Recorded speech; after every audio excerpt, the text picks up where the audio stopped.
Olá a todos! Esse é o nosso segundo estudo virtual, como vídeo, né, do grupo de passistas do Sarai, equivalente ao nosso encontro que seria no sábado, dia 4 de abril.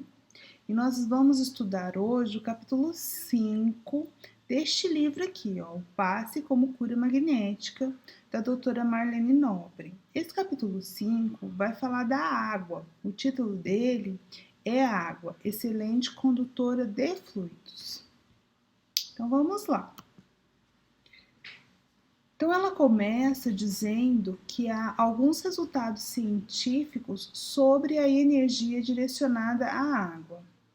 Então é preciso lembrar, antes de mais nada, que o nosso corpo, o corpo de todos os seres orgânicos depende de água, mas agora aqui eu vou falar do corpo humano. O nosso corpo, ele é formado por cerca de 74% de água. Então, os nossos órgãos têm água. Nós somos compostos, na nossa maioria, por água. Então, entender como a água funciona e como ela carrega essas energias é muito importante para a gente entender o processo de saúde e o processo de doença. No caso do passe, como nós falamos de transmissão de energia, a água é um assunto importante, porque nós temos o costume, dentro do tratamento conhecido como fluidoterapia, de oferecer às pessoas que buscam o passe, oferecer a água fluidificada. Então, qual é a importância dessa água e como funciona a água como complemento a essas energias que são transmitidas através do passe? Então, Marlene Nobre vai dizer que quase 2/3 do corpo humano é composto por água, então por isso mesmo é muito importante a gente relembrar essas características da água e como a água transporta essas energias. Então, como resultado científico, ela segue falando que alguns resultados datam das décadas de 1970, 80 e 90. 90, essa última fui eu que acrescentei, não tem no livro, mas no livro ela vai falar do trabalho realizado em 1977, em que a energia das mãos de um médico curador foi constatada que ela altera a ligação molecular entre os átomos da água, e isso foi medido por instrumentos. Então aqui eu coloquei uma imagem para nos ajudar. Todos nós sabemos, aprendemos lá na escola, né? A composição da água, 2 átomos de hidrogênio e 1 átomo de oxigênio. Então, para compor esse fluido, que é a água, há uma cadeia, né? Uma sequência dessa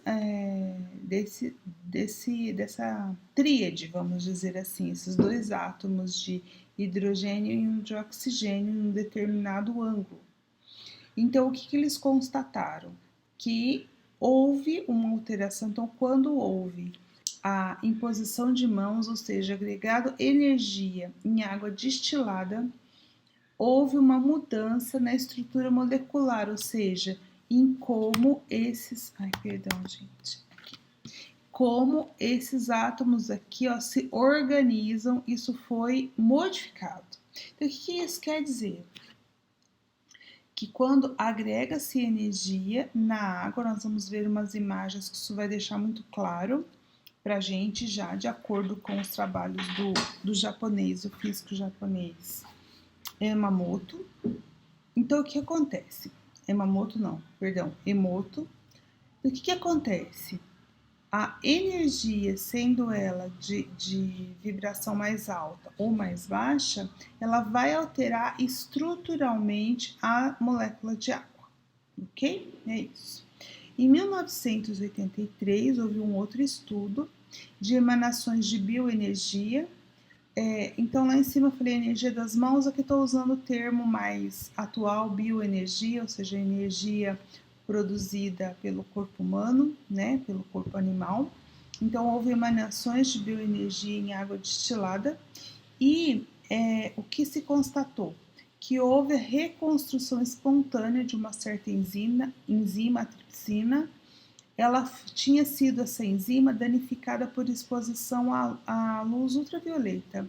E a emanação de bioenergia para esta água fez com que houvesse a reconstrução dessa enzima, ou seja, curou a enzima, houve um processo de cura da enzima. E por fim, em 1998, esse aqui eu agreguei, não está no livro, teve um trabalho de uns cientistas russos que eles usaram água tratada bioenergeticamente, ou seja, emanação de bioenergia na água, e fizeram fotografias através de uma técnica especial com gases. E o que eles constataram? Que antes do tratamento, a água ficava assim, né? A água lá tratada. A água antes do tratamento e a água depois ficava dessa forma. Então, tá vendo? Olha, há uma diferença na estrutura. Então, cientificamente, vem-se comprovar que a energia, ela interfere na água, ou seja, a água, ela incorpora essa energia emanada para ela. E aí nós podemos começar a extrapolar. Se a água tem essa característica de absorver e reter a energia, e o nosso corpo é formado prioritariamente por água, principalmente o sangue e a linfa, então quais são os efeitos da água, dessa água magnetizada, dessa água fluidificada, com boas emanações, há de ter um efeito sobre o corpo físico. É nisso que consiste a fundamentação da água fluidificada que é servida nas casas espíritas.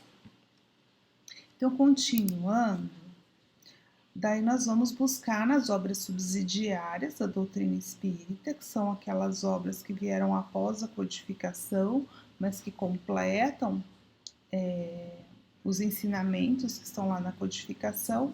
Então, já na primeira obra, já no primeiro livro de André Luiz, na série sobre a vida no mundo espiritual, nós vamos ver, não me lembro em qual capítulo, mas nós vamos ver Ulisses, o enfermeiro Ulisses, cuidador e amigo de André Luiz, que o ajudou na sua recuperação, explicando a André Luiz as funções da água. Inclusive, eles estavam visitando uma instância onde era tratada a água que seria disponibilizada para toda a colônia.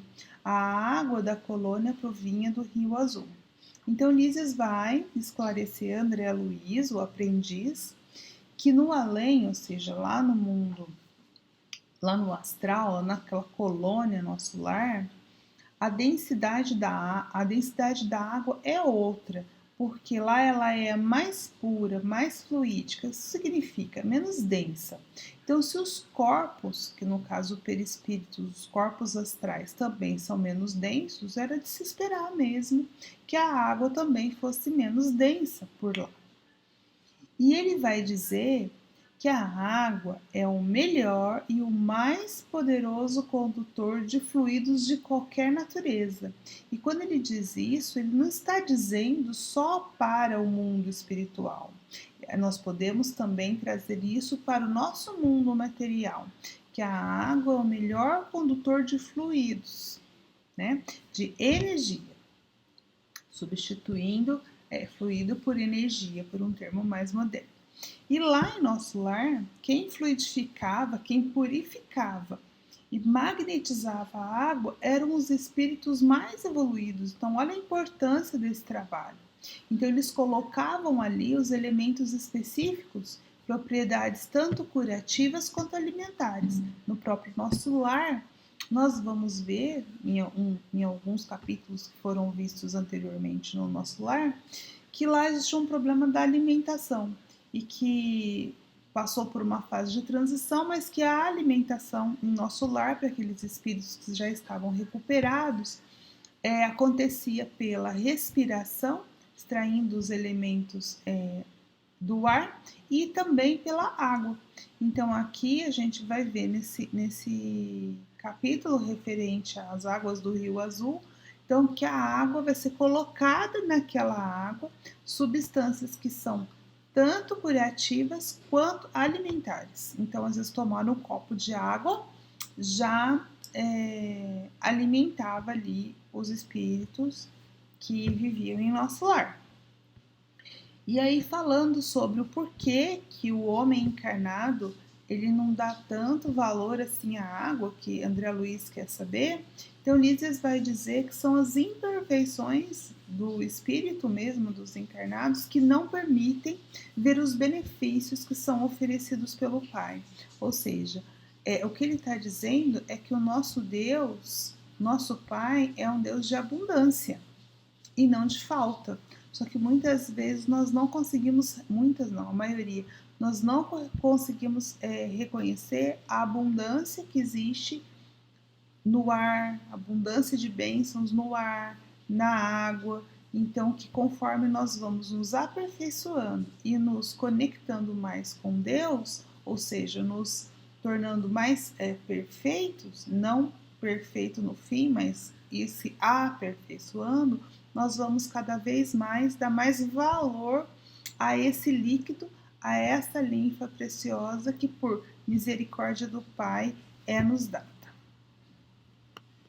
Então, continuando, uma citação lá em Nosso Lar, Lísias vai continuar dizendo que um dia o homem compreenderá então que a água, como fluido criador, absorve em cada lar as características mentais de seus moradores. A água no mundo, meu amigo Lísias falando, não somente carrega os resíduos dos corpos, mas também as expressões da nossa vida mental. Será nociva nas mãos perversas, útil nas mãos generosas, e quando em movimento, sua corrente não só espalhará a bênção de vida, mas constituirá igualmente um veículo da providência divina, absorvendo as amarguras, os ódios e as ansiedades dos homens, lavando-lhes a casa material e purificando-lhes a atmosfera íntima. Então, aqui, para além da água que nós bebemos, nós estamos falando a água como um complemento à fluidoterapia, ou seja, a água contendo elementos curativos, né? Além disso, nós podemos pensar um pouco mais, olhar para essa citação e ver que a água que flui nos nossos lares, elas também carregam. Então, quando tomamos um banho, por exemplo, nós podemos solicitar e pedir para que aquelas expressões mais de vibrações mais baixas, elas possam ser lavadas e possam ser levadas. Por isso que um banho muitas vezes nos revigora, nos traz novamente ao equilíbrio, porque a água ela lava.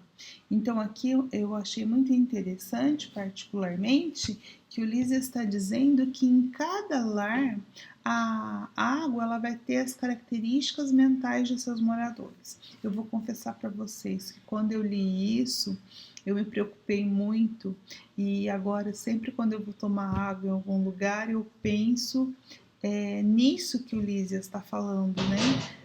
Será que eu posso tomar a água em qualquer lugar se ela carrega energias? Então, o que eu faço?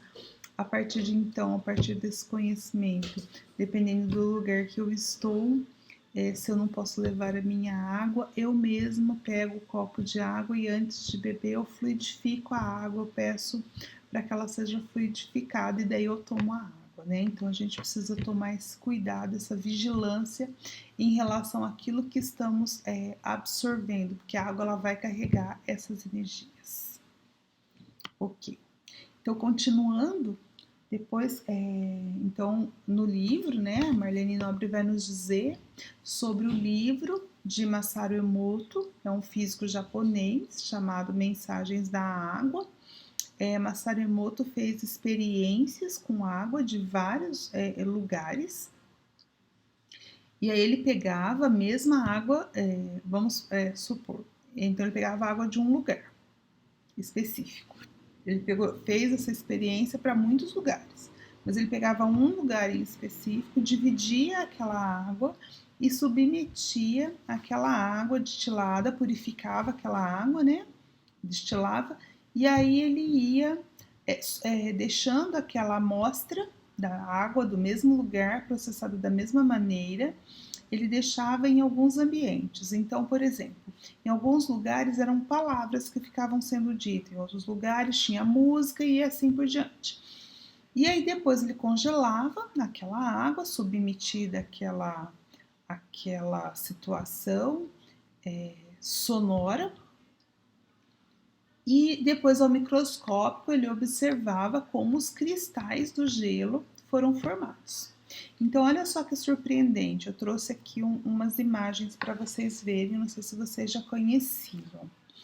Então, por exemplo, quando foi submetido a palavras de gratidão, ficou dessa maneira, tá vendo? Uma organização bonita. Olha o amor, aqui o amor novamente, aqui o som de um manancial, de uma água fluindo. Aqui embaixo, olha, uma sinfonia de Mozart. Aqui Imagine, de John Lennon. Agora, quando foi um heavy metal pesado, olha como ficou toda desestruturada. Quando teve palavras de ódio emitida para a água, olha como ficou. Então aqui essas imagens do Masaru Emoto, elas nos mostram como conclusão, né, aquilo que já foi falado lá por André Luiz em Nosso Lar, que a água ela é uma excelente condutora de pensamentos, de palavras e de atos. Então, pensamentos, palavras e atos, ou seja, a energia, ela é posta na água e ela interfere na estrutura molecular dessa água. O que é interessante, né? Então, continuando, o que Marlene Nobre está nos dizendo, que tendo em vista, então, a percentagem de água que entra na constituição do organismo físico, então nós podemos avaliar melhor agora quantos os fluidos que o atinge podem beneficiá-lo ou prejudicá-lo. Então, vocês imaginam se eu ingiro uma água, vou colocar aqui, ó, submetida à energia de ódio, toda desestruturada. Será? Aí a pergunta é: será que essa água, com esse formato aqui, interfere no meu corpo? Provavelmente negativamente, provocando talvez doenças. Agora, uma água assim, olha a energia do amor. Será que ela pode trazer benefícios ao meu corpo, já que o meu corpo é cerca de 80% água, né? Então pode. Então continuando, né? Então a água, dependendo, né, de que energias são colocadas nela, ela pode beneficiar ou prejudicar o organismo físico. Por isso mesmo, essas pesquisas, todas que a gente vem falando, vêm reforçar e incentivar o hábito das casas espíritas em fornecer água fluidificada. A gente chama de água fluidificada, mas talvez o melhor fosse água magnetizada ou água energizada aos usuários, ou aqueles frequentadores do trabalho de passe, porque isso pode beneficiá-los. O interessante seria também, além do copinho com água, que eles pudessem levar garrafinhas com água e essa água fosse sendo tomada como complemento, né, a essas energias ao longo da semana. Então, a isso nós devemos estimular e esclarecer as pessoas, os frequentadores das casas espíritas, para que isso se torne um hábito salutar. Continuando com a leitura, né? Ambos, tanto a água magnetizada quanto os passes, são o que a gente chama de fluidoterapia. A gente tinha falado nisso, a gente já sabe, mas Marlene Nobre está nos reforçando.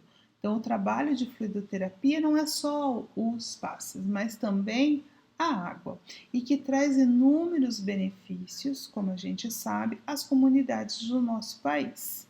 Então, durante o tratamento espiritual, nós devemos sempre lembrar aos pacientes, aos beneficiários, qual é o valor daquela água, estimulando o seu uso. Então, talvez a gente pudesse reforçar ainda mais, junto às nossas palestras, para o valor da água para o tratamento, para que, além daquela água que foi magnetizada, tanto pelas bioenergias dos médiuns passistas, quanto também pela energia agregada pela equipe espiritual, mas que também o pensamento do beneficiário esteja congregando com o valor daquela água, para que ele possa se beneficiar ainda mais. E por fim, no finalzinho do capítulo, a Marlene Nobre vai fazer uma pequena nota, ela diz que é uma pequena nota muito rápida, sobre o sopro curador. Então, a questão do sopro, então o que se diz? Se nós podemos emanar energia pelas mãos, aliás, nós emanamos energias, né, por todo o nosso corpo, mas as mãos, a gente já estudou, as mãos, elas têm certas terminações que ajudam a direcionar aquela energia. Mas também nós eliminamos energia, né? Expandimos a energia por outras saídas. A boca, os ouvidos, por exemplo, são alguns. Então, por isso a questão do sopro curador está sendo colocada aqui, porque o ectoplasma produzido pelo médium, ele é abundantemente soltado pela boca. Então, o sopro, ele vai conter esse elemento fundamental, ele vai conter o ectoplasma. Então, quando nós falamos e interagimos com as pessoas, nós estamos também transmitindo energias, né? E isso favorece também a cura espiritual. Mas o sopro, ele é muito empregado, tá vendo? O sopro é comumente empregado no mundo espiritual como instrumentos de cura. Mas entre os encarnados ainda causa estranheza e é pouco utilizado, de fato, né? Então é por isso que ela fez só uma nota, mas aqui o que ela está dizendo é que no mundo espiritual é comum, então é bom que nós saibamos que existe para que isso não cause estranheza. E em relação à questão da saída de ectoplasma, eu coloquei aqui uma imagem do Chico Xavier com o espírito, eu acho que chamava Irmã Josefa, eu não me lembro muito bem, acho que era isso. E o médium que a gente está vendo aí, do qual está saindo o ectoplasma pela boca para que haja materialização de Irmã Josefa, é o médium Peixotinho. Então aqui nessas sessões que aconteceram, numa época, reuniões de materialização, então foram feitas fotografias e a gente vê claramente, até escolhi uma em qual está o Chico, para que não gerem dúvidas, né?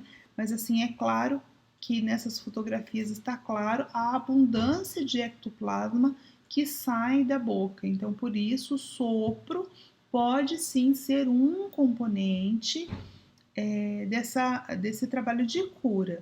Lembre-se, vamos deixar muito claro, ninguém está dizendo aqui, Marlene Nobre não está dizendo que a gente deva, a partir de agora, fazer trabalho com o sopro curador, não é isso. Mas o que ela está querendo deixar claro é que isso é uma possibilidade, existe, já é usado no mundo espiritual, inclusive relatado por André Luiz nos seus livros, como a gente vai ver.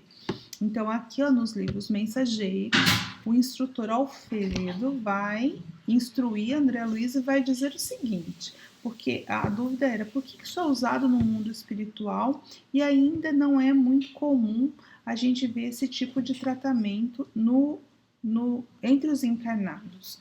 Então, o instrutor diz o seguinte, para que o sopro se afirme suficientemente, é imprescindível que o homem tenha. Aí são 4 coisas que precisa ter, 4 condições, olha lá. Estômago sadio, boca habituada a falar o bem, abstenção do mal, mente reta. Não, perdão, são 3 coisas, né? Eu vou ler de novo, ó. 3 coisas. O que o homem tem que ter? O estômago sadio, então cuidado com o que a gente come, como come. A boca habituada a falar o bem, abster-se do mal, é junto, né? A boca habituada a falar o bem. E por fim, a terceira, a mente reta, ou seja, uma mente só interessada em auxiliar. Então, enquanto não tivermos essas três condições, o sopro não pode se afirmar como um tratamento, né? Então, obedecendo a esses requisitos, teremos o sopro calmante revigorador, estimulante e curativo. Através dele, poder-se-á transmitir também na crosta a saúde, o conforto e a vida. Então, ainda estamos um pouco longe dessas condições, é por isso que não vemos esse trabalho com o sopro curador sendo desenvolvido. Mas no futuro, quem sabe, quando tivermos desenvolvido e vamos trabalhar para isso essas habilidades. Comer com parcimônia, se abster de falar o mal, ou se tiver uma boca habituada só a falar o bem e uma mente reta. Um dia. Então é isso, esse foi o nosso estudo de hoje. Espero que vocês tenham aproveitado e grande beijo.